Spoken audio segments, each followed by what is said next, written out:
नमस्कार, मेरा नाम मनोज भाटिया है। अभी आप सुनने जा रहे हैं सुभद्रा कुमारी चौहान जी द्वारा लिखित कहानी सोने की कंठी। आपसे अनुरोध है, कहानी पसंद आने पर उसे अपने परिवार और दोस्तों के साथ शेयर कीजिए, लाइक कीजिए और हमारे चैनल को सब्सक्राइब कर हमारा उत्साह बढ़ाइए।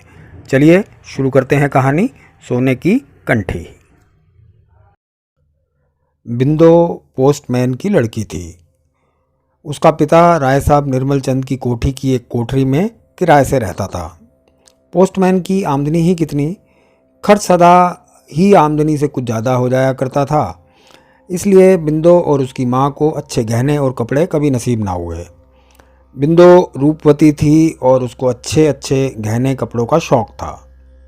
स्त्रियाँ स्वभावतः सौंदर्य की उपासिका होती हैं। जो जितनी अधिक सुंदर होती है उसकी सौंदर्य उपासना उतनी ही अधिक बड़ी चढ़ी होती है। लेकिन सुंदरी बिंदो गहनों और कपड़ों के लिए तरसा करती थी। राय साहब की स्वयं जातीय होने के कारण कभी कभी तीज त्यौहार या कामकाज होने पर कोठी से बिंदो की माँ के लिए बुलावा आता और माँ के साथ बिंदो भी जाया करती। वहाँ राय साहब की लड़कियों को खूब सजी धजी देखकर उनके चमकते हुए हीरे मोती के गहने और दृष्टि को फिसला देने वाले रेशमी कपड़ों को देखते ही वह अधिक क्षुब्ध हो जाया करती। विशेषकर इसलिए और भी कि राय साहब की लड़कियां सुंदर ना थीं। गहने कपड़े उनके शरीर पर ऐसे जान पड़ते जैसे किसी ठूठ के साथ लपेट दिए गए हो। बिंदो की राय थी कि अच्छे कपड़े और गहने पहनने का अधिकार उन्हीं को होना चाहिए जो सुंदर हों। कुरूप स्त्रियों का श्रृंगार तो श्रृंगार का उपहास और कला का अनादर है। राय साहब की लड़कियों से गहने कपड़े की प्रतियोगिता में हारकर बिंदो हताश न होती। घर लौटते ही वह शीशे में अपना सुंदर मुंह देखकर मन ही मन उनके प्रति कहती, गहना कपड़ा पहनकर भी तो उनका काला मुंह गोरा नहीं हो जाता, बड़े बड़े मोतियों थरी के दांत नहीं चमकते। फिर एकाएक वह दीर्घ निश्वास के साथ शीशे के सामने से दूर चली जाती, मानो वह सोचती कि विश्व के सारे सौंदर्य की वस्तुएं केवल उसी के लिए बनाई गई हैं, किंतु निर्माता की भूल से वह उससे दूर रख दी गई है। राय साहब की लड़कियों के पास तो वह सौंदर्यवर्धक वस्तुएं अनावश्यक ही हैं। उनसे उन लड़कियों के सौंदर्य की वृद्धि तो नहीं हो पाती। हाँ, उन वस्तुओं का सौंदर्य अवश्य घट जाता है। बिंदो को एक आशा थी। वह सोचती थी कि विवाह के बाद मुझे भी बहुत से गहने और कपड़े मिलेंगे, जैसे दूसरी विवाहित लड़कियों को मिला करते हैं। उनके समान मैं भी अपने घर की मालकिन बनूंगी। मेरे वे बहुत सा रुपया लाकर मेरे हाथों में रख दिया करेंगे और तब मैं भी मनमाना खर्च करूंगी। बाज़ार में कोई अच्छा कपड़ा या गहना देखते ही वे मेरे लिए खरीद लावेंगे और मैं उसी अभिमान से पहनूंगी जैसे ये पहनती हैं। उसे विश्वास था कि जब विधाता ने उसे सुंदरता देने में इतनी उदारता की है, तब ये गहने कपड़े की इच्छा भी एक न एक दिन अवश्य पूरी होगी। वह उस दिन की प्रतीक्षा बड़ी लगन से किया करती। धीरे धीरे बिंदो सयानी हुई और उसका विवाह हो गया, किंतु निर्धन की बेटी भला धनवान के घर कैसे ब्याही जाती। मित्रता, बैर और विवाह सगाई तो अपने बराबरी वालों में ही शोभा देता है।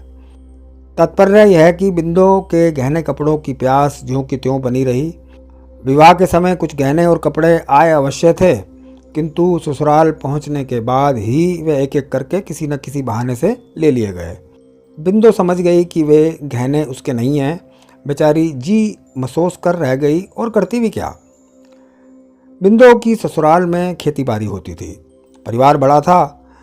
बिंदो की 2 जेठानियाँ थीं और एक अविवाहित देवर। 3 भाई तो खेती का काम मन लगाकर करते थे, किंतु बिंदो के पति जवाहर का मन खेती के कामों में ना लगता था। वह स्वभाव से ही कुछ शौकीन थे। उनकी गाने बजाने की तरफ विशेष रुचि थी। कुश्ती लड़ने और पहलवानी करने का भी शौक था। गठे हुए बदन पर सदा मलमल या तंजेब का कुर्ता रहता। घुंघराले बाल सदा किसी न किसी सुगंधित तेल से बसे रहते।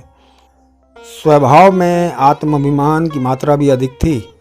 वह कुछ ना कमाकर भी घर भर पर अपना रोब जमाते रहते।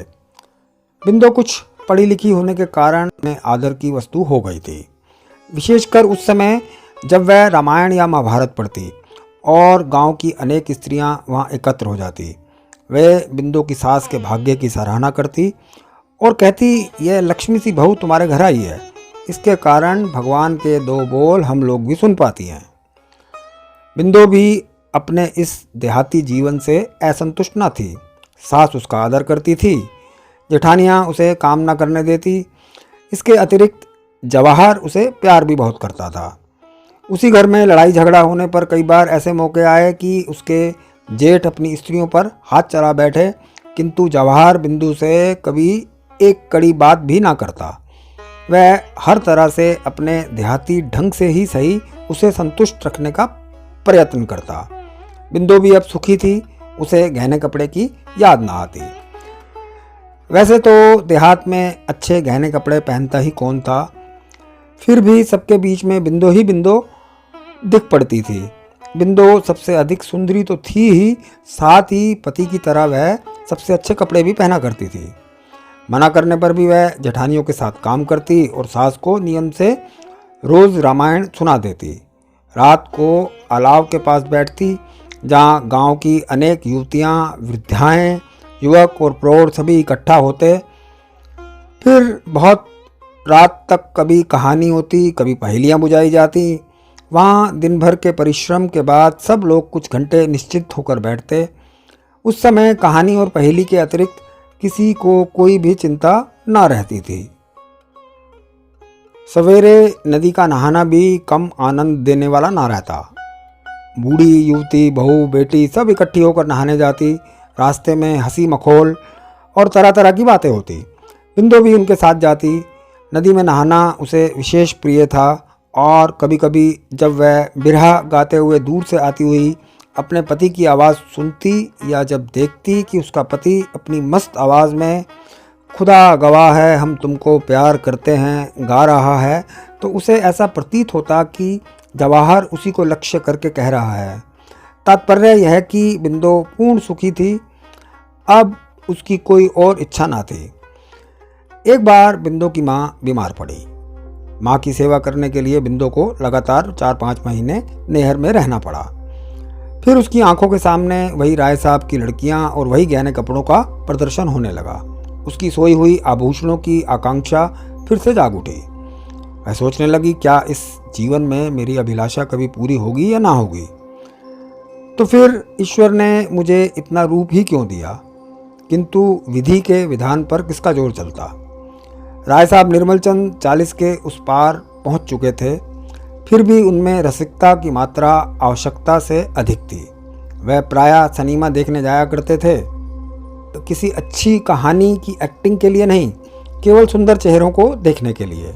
उन्होंने सब तीर्थ भी कर डाले थे और प्रायः पर्वों पर सब काम छोड़कर भी वे स्नान घाटों पर पहुंच जाते थे। किसी प्रकार के पुण्य लाभ की उन्हें इच्छा रहती या नहीं, यह तो ईश्वर जाने, किंतु स्नान करती हुई युवतियों के अंग प्रत्यंग की ताक झांक की इच्छा उनके चेहरे पर कोई भी साफ देख सकता था। वे कश्मीर और नैनीताल भी अक्सर गर्मी की छुट्टियों में जाया करते थे, किंतु वे जलवायु परिवर्तन के लिए जाते थे या और किसी उद्देश्य से यह नहीं कहा जा सकता। वे सुंदर स्त्रियों के पीछे अनायास ही मीलों का चक्कर अवश्य लगा आते थे। वे बहुत कुरूप थे, इसलिए सुंदरी की बात तो अलग रखिए, कोई कुरूप से कुरूप स्त्री भी उनकी तरफ आंख उठाकर देखने में अपना अपमान समझती थी। इसलिए प्रायः गंदे मजाक करके ही वे अपनी वासना की तृप्ति कर लिया करते थे। इसके अतिरिक्त वे परोपकारी भी थे। उनके घर एक नामी ग्रामी वैद्यराज रहा करते थे, जो राय साहब के मित्रों और उनके आश्रित निर्धनों का मुफ्त इलाज करते थे। उनका दवाखाना राय साहब की बैठक से लगा हुआ था। मरीज को दवा लेने के लिए राय साहब की बैठक से होकर ही वैद्यराज के पास जाना पड़ता था। बिंदु की माँ का इलाज भी यही वैद्यराज करते थे। घर में और कोई ना होने के कारण बिंदु को ही माँ के लिए दवा लानी पड़ती थी। एक दिन दोपहर को बिंदु जब दवा लेने गई तो उसने देखा कि राय साहब के पास एक सुनार कई तरह के गहने फैलाए बैठा है। सहसा इस प्रकार गहनों की प्रदर्शनी सामने देखकर इतने दिनों की सोई हुई बिंदु की गहनों की उत्कंठा फिर से जागृत हो उठी। क्षण भर के लिए वह भूल गई कि वह यहाँ किस लिए आई है। वह उत्सुकता पूर्वक उन फैले हुए गहनों के पास बैठ गई और बड़े चाव से उन्हें उठा उठा कर देखने लगी। उनमें से 3 लड़की एक कंठी थी जो बिंदु को बहुत पसंद आई। उसने उस कंठी को कई बार उठाया और रखा और अंत में एक ठंडी सांस के साथ वह उसे वहीं रखकर अलग खड़ी हो गई। राय साहब ने भी वही कंठी पसंद की। बाकी गहने वापस करके सुनार को दाम देने के लिए दूसरे दिन बुलाकर उन्होंने उसे रवाना कर दिया। यद्यपि बिंदु की उम्र की राय साहब की लड़कियां थी, फिर भी बिंदु उनकी कुदृष्टि से बची ना रही। उसके इस समय के हार्दिक भाव राय साहब अच्छी तरह ताड़ गए और वार करने का यही उपयुक्त समय देखकर वे हंसते हुए बोले, बिंदु, ये कंठी तुम्हें बहुत पसंद आई है, पहनोगी? एक प्रकार की अव्यक्त आशा से बिंदु का चेहरा खिल उठा, पर वह प्रसन्नता क्षणिक थी। वह गंभीर होकर बोली, नहीं, मैं नहीं पहनूंगी। गहने गरीबों के लिए नहीं होते। राय साहब बोले, गहने तो गरीब अमीर सभी के लिए होते हैं। फिर तुम्हारी तरह का गरीब तो इच्छा करते ही मनमाना गहना पा सकता है। सो कैसे? बिंदु ने पूछा। गहनों की इच्छा तो मुझे सदा से रही है, पर वह मुझे कभी नहीं मिले और ना जीवन भर मिलेंगे, यह मैं अच्छी तरह जानती हूँ। राय साहब धीरे धीरे बिंदु की तरफ आते हुए बोले, जीवन भर की बात तो अलग रही बिंदु, यह कंठी तुम्हें इसी समय मिल सकती है। केवल तुम्हारी इच्छा करने भर की देर है। तुम्हारे ऊपर एक क्या ऐसी लाखों कंठियां निछावर की जा सकती हैं। राय साहब के चेहरे पर हिंसक पशुओं की सी चमकती आंखों को देखकर बिंदु सिहर उठी और 2 कदम पीछे हटकर बोली, आप मुझे दवा दिलवा दें, मैं जाऊं। अम्मा अकेली है। उसने इस बात को इतने जोर जोर से कहा जिससे अंदर आवाज़ पहुंच सके। वह शीघ्र ही दवा लेकर लौटी। उसने मनी मन सोचा, अब मैं दवा लेने ना जाऊंगी। राय साहब की नीयत ठिकाने नहीं है। मैंने समझा था कि वह बेटी समझकर मुझे कंठी देना चाहते हैं, किंतु उसके बदले वे मेरे शरीर को खरीदना चाहते हैं। चूल्हे में जाए ऐसी कंठी अस्तित्व कंठी से कई गुना ज़्यादा कीमती है, किंतु इतने पर भी उस कंठी को वह भूल ना सकी। रह रहकर कंठी उसकी आंखों के आगे झूलने लगी। फिर उसने एक युक्ति सोची। यह हो सकता है कि जैसे वह मुझे छलना चाहते हैं, मैं भी उन्हें छल लूँ, उनसे कंठी ले लूँ, फिर बचकर भाग जाऊँ। ऐसे अनेक तरह के संकल्प विकल्प करती हुई बिंदु सो गई।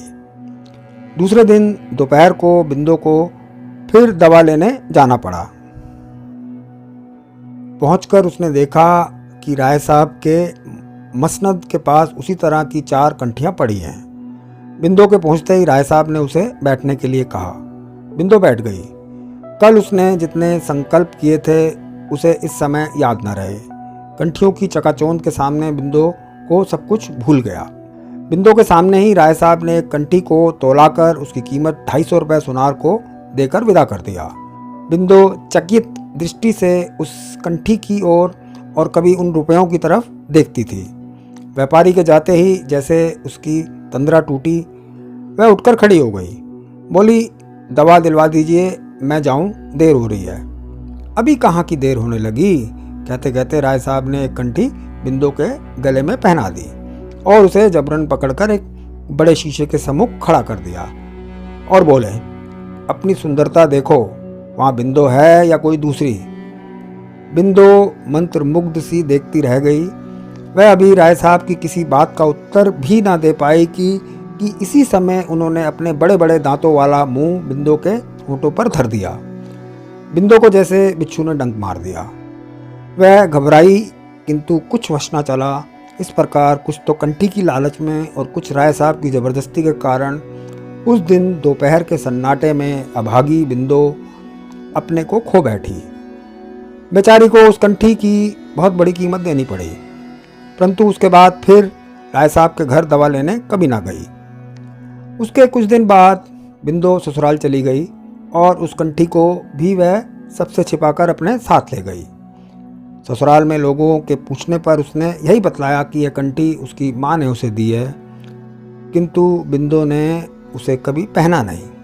पति के आग्रह करने पर जब कभी वह उसे घंटे आध घंटे के लिए पहनती तो ऐसा मालूम होता जैसे काला विषधर उसके गले से लिपटा हो। कंठी को देखते ही प्रसन्न होने के बदले वह सदा उदास हो जाती थी। महीनों गुजर गए। बिंदो के पति और जेठों में अनबन हो गई। भाई भाई अलग हो गए। दूसरे भाई तो खेती करके खुशी खुशी आराम से रहने लगे, किंतु जवाहर से खेती का काम नहीं हुआ, जिसका परिणाम यह हुआ कि सब लोग तो 4 पैसे कमाकर गहने कपड़े की फिक्र करने लगे, उधर जवाहर के घर फाके होने लगे। अभिमानी स्वभाव के कारण जवाहर अपनी विपत्ति भाइयों पर प्रकट न होने देता। अब पहलवानी छूट गई। मलबल तंजेब के कुर्ते मैले दिखने लगे। सिर में तेल भी कहाँ से मिलता जब खाने के लिए घर में अन्न का दाना भी ना रहता। बिंदु से पति का कष्ट देखा ना गया और उसने एक दिन कंठी को निकालकर पति को बेचने के लिए दे दी। जवाहर बड़ी प्रसन्नता से कंठी को लेकर सुनार की ओर गया, पर थोड़ी देर बाद उसने लौटकर निराशा से कहा, यह तो मुलम्मे की है, यह नकली है। बिंदु यह सुनकर सर थाम कर बैठ गई, मानो उस पर वज्र गिर पड़ा। साथियों, हम उम्मीद करते हैं कहानी आपको पसंद आई होगी। आपसे अनुरोध है, कहानी को आप अपने दोस्तों के साथ, परिवार के अन्य सदस्यों के साथ शेयर कीजिए, लाइक कीजिए और हमारे चैनल को सब्सक्राइब कर हमारा उत्साह बढ़ाइए। मेरा नाम मनोज भाटिया है। आते रहिएगा। चैनल पर कहानियों और कविताओं का सिलसिला यूं ही चलता रहेगा।